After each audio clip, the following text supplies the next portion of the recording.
Apostolate Jesus 18. The adulterous woman? Is it an added text? JN 8.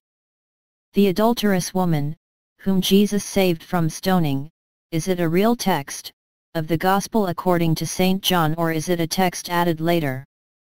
Let's have a look at the Gospel according to John about the adulterous woman, saved by Jesus from the sentence to death by stoning.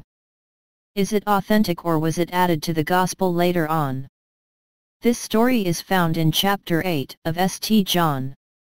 It's an absolutely beautiful story. The Jews had decided to trap Jesus. They bring him a woman caught in the act of adultery. It was Mary Magdalene. They know where to find it. You can find this beautiful story in John, chapter 8. The Jews decided to frame Jesus by bringing Mary Magdalena to him. She has been caught in adultery. They know where to find her. They say, "Teacher, this woman has been caught in the act of adultery. Now in the law Moses commanded us to stone such women. So what do you say?" They try to test Jesus that they might have some charge to bring against him.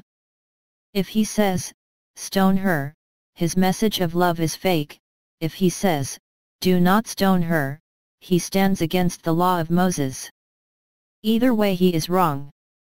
It is written that Jesus bent down, started writing with his finger on the floor, then he stood up and said to them, "Let him who is without sin among you be the first to throw a stone at her." Then everybody went away, beginning with the older ones. Jesus, left alone with the woman, turned to her and said, "Where are they? Has no one condemned you?" "No," she said, "no one, Lord." He replied to her, "Neither do I condemn you, go, and from now on sin no more." This story has been challenged. Why? First, because of an exegetical fact. We can find this particular excerpt from the Gospel of John in another place, if we read an older version of the Gospel.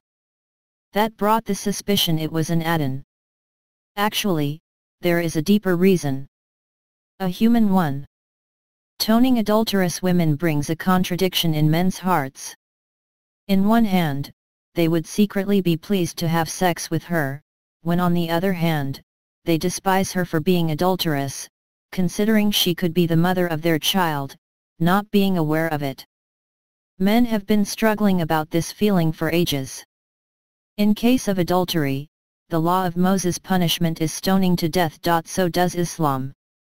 Nowadays, Christians, unlike Muslims, declare, stoning to death has been abolished by Jesus. It deserves punishment, there is consequences, for adultery is a real sin, but there is no more stoning. For this reason, some insisted that this passage was a fake, made up, added intentionally by the disciples of Jesus. It is actually on the same page as the rest of the Gospel, and if this text was missing, the stoning would have been abolished nowadays anyway.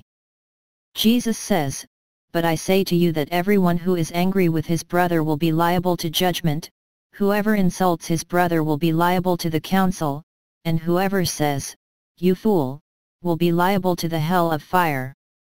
Matthew 5:22. Jesus is practical and logical. His anger was not toward the adulterous woman, but to the proud Pharisees he casts 8 different curses. "Woe be unto you, Pharisees, hypocrites!" Jesus stands against pride. Here is what I think: this text is not a fake. It may have changed places, it may have embarrassed some, but it makes it clear that Jesus, by this text, makes it impossible to stoning adulterous women again.